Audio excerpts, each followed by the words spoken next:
Welcome to the Book Show, a celebration of reading and writers. I'm Joe Donahue.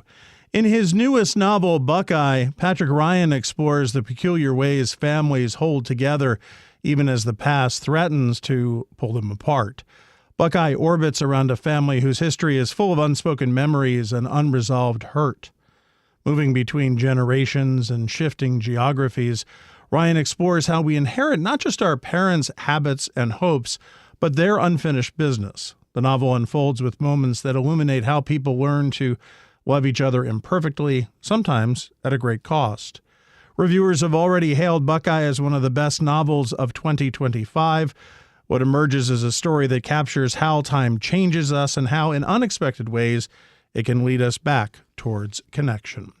Patrick Ryan joins us now to discuss the origins of Buckeye, the emotional architecture of the novel, and the insights he found along the way. It is a great pleasure to welcome him to this week's book show. Thank you very much for being with us. What a delight to have you. Thank you so much. That was a beautiful introduction. I love the way you were talking about the book. I love the book. I'm sure, there's a long list of people that have named this the best book of 2025, and I am one of them. I think this is the finest novel I've read this year. It is such an achievement. I'm wondering what the original thought was of what you had in mind when you set out initially to tell this story. It really was an original thought that I then had and moved on from quickly, but it was something sparked from my own family where I discovered that my father's family was from Ohio. That whole half of the town was from this very small, or half of the family rather was in this very small town in Ohio. And long after most of the key players, if not all, were passed away, I learned that my grandmother had maintained this affair with a married man a few streets away for decades. And it really interested me because it didn't fit with what I knew and remembered of her character at all. And it interested me to start thinking about the layers of secrecy and necessary lies that would involve and the lies that one would tell to oneself over the years and how those sort of start becoming truths. And the more I thought about it, the more I realized that I didn't have an interest in writing about my own family. Certainly didn't have an interest in writing about my grandmother. And I wasn't really interested in pursuing two married people having a prolonged affair and pining after each other while they're married to other people, because I feel like that has been done so well so many times. But I was interested in the mistake. I was Hmm. interested in making it a fling and making it something just short-lived and selfish that then had echoes and repercussions and factored into the rest of these people's lives. So I leaned into the setting because that was how I originally thought of the whole setup was the Ohio setting. It seemed to fit in terms of to me it's a landlocked setting because I grew up on the coast of Florida, on the east coast of Florida, and it's always been from childhood a setting that interested me, and I lived there for a couple of years in grad school. So that was the spark. It was I guess you would say autobiographical, but I certainly moved on from that very quickly. It seems in a story as you just described it could be something where it is something happens and then it's that snowball rolling down the hill gaining Mhm. steam. What I love about your novel is you're in no hurry to see where that snowball goes. You take your time for with every nook and cranny, every pebble, every bare earth spot to allow it to rumble around until it finds its way to the bottom of the hill. Yeah, it was a deeper dive than I originally knew it was going to be, but it wasn't too long into thinking about who these two characters were that I started to realize that I wanted to write about more than one generation in these families and actually wanted to stretch backward a bit into the previous generation, but I definitely wanted to write about the one that followed. I realized pretty early on that I was in totally new territory for me just in terms of what kind of things I've worked on in the past, the scope, um, the narrative approach, certainly. And there was, of course, a time when this book was longer. Well, when the manuscript, I should say, was much longer. There were a lot of scenes that came out. It always had the same basic arc from the time I first started it. It sort of did what saw that it would do for the most part before I started writing it. But I didn't anticipate, I don't know, I just didn't anticipate how deep a dive it was going to take emotionally. You just said you wanted to focus on these two characters. And I'll be honest, because it's a generational story, I'm not exactly sure what two characters you're referring to. I assume the brothers. Oh no, I was referring to the two people who meet and have the fling, Cal and Margaret. I at first was thinking about the two of them and wondering if I could craft a story about this. I just wondered if the same sort of thing I had in mind could be compressed into something shorter. And and I think it was as soon as I got into them a little bit, I started wondering who they were married to, and I wanted to know who their kids were, and I also wanted to know who had raised them, these two people who meet and have a fling. And I'm a writer who very much follows character. I don't follow my notion of a plot. I'm not a good plotter. I know where I want to land, but I have to figure out how I get there as I go. It's not a way that I would recommend necessarily anyone write fiction because it's not the fastest, most expedient way. But I I followed the characters, and the characters pulled me into the story and shaped a lot of the story. Cal starts out as a young man who is unable to serve in World War II, and that has a profound effect on him throughout his life, but really from the very beginning. And it's something that is difficult. He doesn't feel worthy, and feels that much of the town doesn't feel that he is worthy. And in some cases, maybe they're right. Yeah, it was interesting to take an insecurity like that and carry it into the rest of his life. Because he also has he's born with one leg, two legs, 2 inches shorter than the other.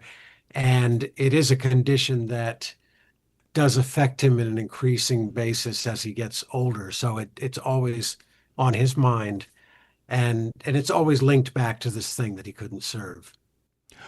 Margaret is the other character that you were referring to, that he has the fling with. But Cal is married. Cal is married to Becky. Becky's story. Talk about characters pulling you in. But here's a character who is a seer. She has a spiritual gift, and that is something that is fascinating within the context of the novel, but is just fascinating of how the characters and different people react to this woman's ability and what she does, and the place that she finds herself within a community during war. Yes. Um, and I didn't necessarily know how how much that element of the book was going to come into play.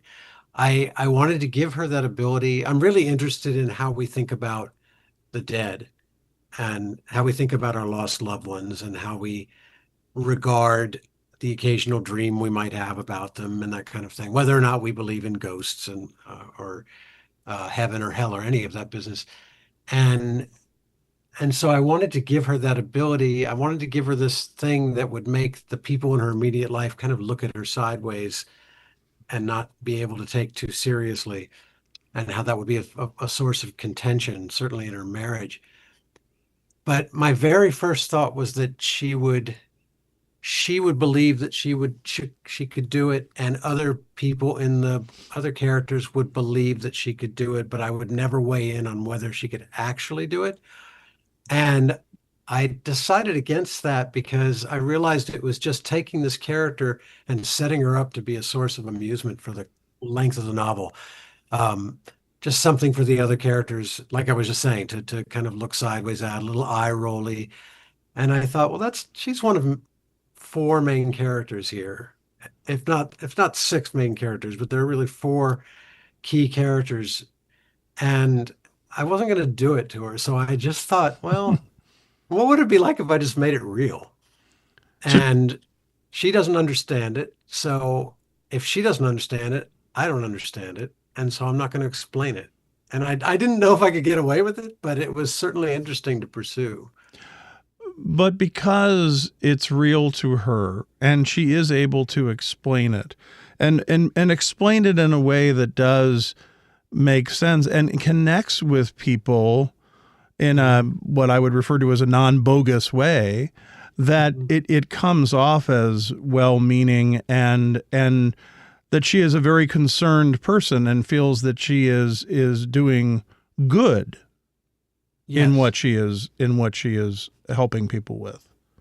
Yes. And the decision to have her not monetize it in any sort of way Correct. is important to her character, I thought. I was going to ask you about that. I assume that's a decision you make early on. Yes, it was not my first decision. I actually wrote scenes where people would push $1 or two on her, and then she would make it a point of showing her husband Cal, look, this is going in the house kitty money. I'm actually contributing to the household. And it was a one of many, many great notes from my editor. Just basically said, "Well, do you want to rethink that? What would it be like if she didn't?" And I thought about it, and I thought, yeah, that's exactly right, actually. It's just not about that for her whatsoever. She has the gift and she's going to put it to good use if people are willing to sit with her. Patrick Ryan is our guest on this week's book show. The name of the new novel is Buckeye. It is published by Random House. So then we move to Margaret, and Margaret is married to Felix. Felix does go to war. Tell us a little bit about Margaret and why that relationship from the very beginning is before things become evident of why that relationship is fraught. Both of those characters, Felix and Margaret, bring to the marriage secrecy. And it's different secrecy of different nature. Margaret is, I would say, unnecessarily ashamed of her upbringing, the fact that she was raised in an orphanage and Hmm. never adopted. She really thinks that that defines her, when of course it doesn't have to. And Felix is closeted, and we first meet him and Margaret in the together in the 1930s, and then all the way up to well, say the mid 70s for him. I had always wanted to explore that, to explore a male character who was gay who got married, and what that would be like personally for him, what that would be like interiorly. And I really do believe that say in his case and in a lot of people's cases, he didn't get married to hide. He got married because he earnestly believed that it would fix him, quote unquote, that this would be the thing that would make this aspect of him go away, his Hmm. sexuality. And he goes into it with that in mind.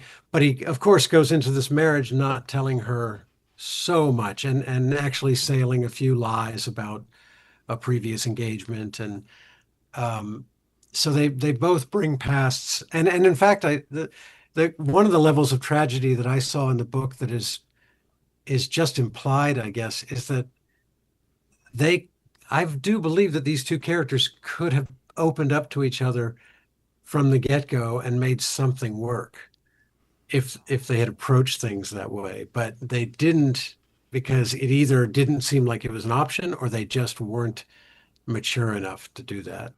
They're both guarded, and to open up to one another would be difficult, and it's easier not to do it, right?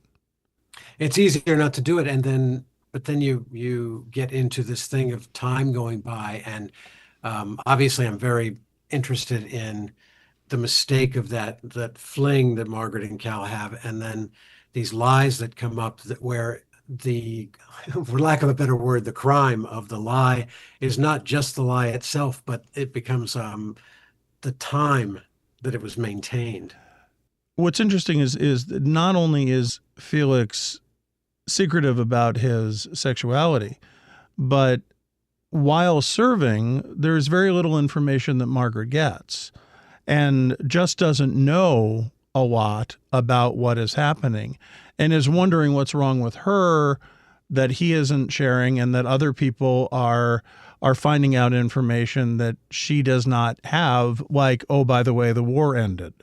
It was really interesting to me when I started reading and exposing myself to as much as I could find about what it was like in the home front America during the war. It was really interesting to me that how that lag time of communication factored into things. To go back to Felix just for a second, I also think that he was naive in that he didn't realize the effect that this might have on the person that he was marrying. That's part of it is that the two of them never intend, and I don't think anybody in the book intends ever to do something unpleasant or mean or crafty, so much as they just work with what they have in the moment, maybe don't think things through enough, maybe take the selfish option in the short run and then feel the echo of that in the long run. But yeah, you're right, Margaret. I hadn't realized that she doesn't get a lot of key information. She doesn't get a lot from Felix as time goes by because he starts to kind of remove himself from his own letters and just do this boring kind of reporting of the surface activity. So, what does Margaret see in Cal, and what does Cal see in Margaret? Cal sees stability. I think Cal sees a step into what we might call normalcy in that he couldn't become the soldier that he wanted to become. Um, but he could step into this and become a married person and a father and these things that were important to him. And he really does see a connection in her because she is such a non-judgmental person. And I think he gets no shred from her that she cares one way or another whether or not he went off to war, and she Hmm. completely understands. And then I have her later get frustrated with him down the way in their marriage for defining himself by his leg, by what might be called a disability. I think in him, I really do think that there is a physical attraction, and that always helps at the beginning of a relationship. And there's a sweetness and an innocence. And what I never say, but I think can probably be inferred, is that at least at the beginning, Becky sees him as somebody who is so passive in terms of being open to life and just accepting what comes along that he might not be looking at her askance. He might not be eye rolly with her. He turns out to do that, and it is very, very frustrating for her. But I think at the beginning she sees him as somebody who might be able to receive her and her interests in a way that's more open than the other people that she's known in her life. And Becky ultimately ends up just casting him aside. It's a well, there's a cruelty there, isn't there? Can you say a little Well, more? I mean, as far as how hard is she working on keeping him, on keeping Cal? I feel like she works to keep him when it becomes clear to her that he seems to not be able to come around um, and be kind of standoffish. Um, and when she sees him kind of interfere at one point with somebody who comes to town and shows a great interest in what she does, turns out to be a huckster, but um, she feels him pulling the rug out from under her as if she weren't a grown up and could handle herself. And all of that is before she finds out his biggest infraction, which is that he had an affair way, way back then and there's this child who is in town, um, who is his. And I really didn't see it, I have to say, as casting him aside so much as being really upset with the fact that this had happened. And at least for a while, she does not see how that marriage can then proceed. Hmm. She just doesn't see, she doesn't want to never speak to him again. I never have her think that, um, because it really hurts that it didn't work out. And she stays fond of him. She loves him, but she falls out of love. Patrick Ryan is our guest. The name of the new novel is Buckeye. It is published by Random House. So much of this story becomes captivating not only because of the characters, not only because of the story that you have set, but at the time that you set it in and the decades that you look at. These are tumultuous times. And you don't give any of them short shrift. They are all looked at and discussed. And I'm interested in it seems like with each time, with each era, if you will, there were new opportunities for you to explore these characters and what they were going through. Yes, there were, and it was very tempting to go a lot of places that would have made the novel kind of pear-shaped, so to speak. I had to truncate certain periods later in the book. Otherwise, and that was with the help of my editor too. Otherwise, the book would have there would have been a lot more texture and a lot as opposed to more story. Mm-hmm. And so, say in the 70s, I could have, because this when I got to the 70s, that is, I was born in 1965. So when I got to the 70s in the book, part of me said, "Ah, finally, like something I am personally familiar with." But that is the time in the novel where just structurally and in terms of its pace and getting to the end, it needed to become somewhat truncated. And it wasn't really my plan that half the book, if not more than half the book, takes place in one decade, and then the last part moves through a number of other decades. But it was just by necessity. Likewise with the chronology, I really wanted to write this book in chronological order if possible, just because I know as a writer and as a reader, it sometimes going out of chronological order is tempting because it might seem to make the material more interesting when it's not necessarily uh, to the best interest of the story. I mean, I've been guilty of that in things that I've been trying to write in the past. So I realized pretty quickly that I needed to step out of chronological order in the very beginning because I wanted to have these two people meet and then back up because otherwise they would meet about 180 pages into the book. And I don't know what the reader would have been reading toward if I had done it that way, other than a whole lot of slices of life, wondering where the tension was going to pop up. You talk about texture, and I was interested in what you were saying about that. But a lot of that is implied too, isn't it? I mean, they were so it was such an excess of time that so much of that becomes just inherent, doesn't it? Yeah. And it's tricky. I found it tricky because on the one hand, you want to choose one or two or three details that you can bring in that stand for the era.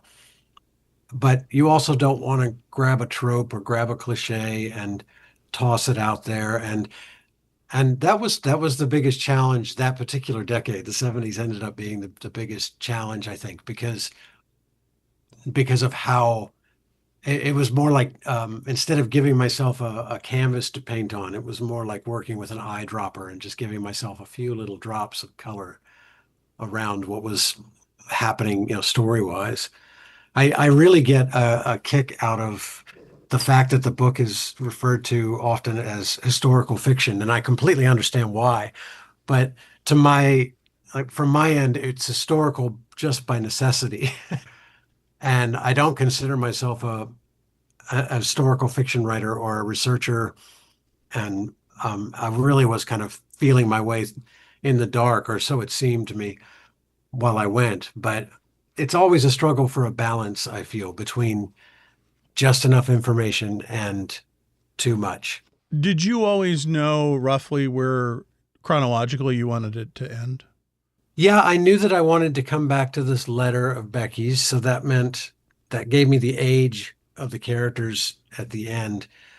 I knew who was going to live and who was going to die. That was another new thing for me. I cut my teeth on short stories. I've written a lot of those. And if somebody dies in a short story, that's usually what the story is about. But a novel that covers 60 years, people are going to die. So I knew that that was going to happen. I didn't quite know how I was going to get there. And there were a couple of elements that I didn't foresee how they were going to fit together until I was deep, deep in. And those are cases where, as a writer, I feel lucky more than crafty because I didn't necessarily have that set up. And then I thought, oh my gosh, I can do this. Lucky in a sense that it all comes together, but also that you can do it. That there's a freedom. Yes, yes. And part of the freedom, I've got to say, this is a slight shift, but part of the freedom was the fact that the book was not under contract the whole time I was writing it. So no one was waiting for it, other than my agent who sort of wanted something. No one was waiting for it. There was no deadline. And so I took 6 years before I was ready, before I went through many, many drafts of scenes and then 3 full drafts. And it was 6 years. And then after it was acquired by Random House, I worked with my editor for another full 2 years on 3 more drafts. This was the biggest undertaking I've ever done, as a writer. And so the thing that I am tooling around with right now is not an epic in that respect. So my goal is to do it in a more expedient fashion. I think 2 to 3 years is a reasonable amount of time for a slow writer. Patrick Ryan is author of the new novel Buckeye, published by Random House. Patrick, what a delight to speak with you. Congratulations on the great success and for such a beautiful story and for sharing with us. Thank you so much. Yeah, I love talking to you. Thank you. Patrick Ryan is the author of the new novel Buckeye, published by Random House. Thanks to our producer, Sarah LeDuc. Write to us at book@wamc.org. The latest on National Productions programs is available via the Airwaves newsletter at wamc.org and on social media at WAMC Radio. Bookmark us for next week.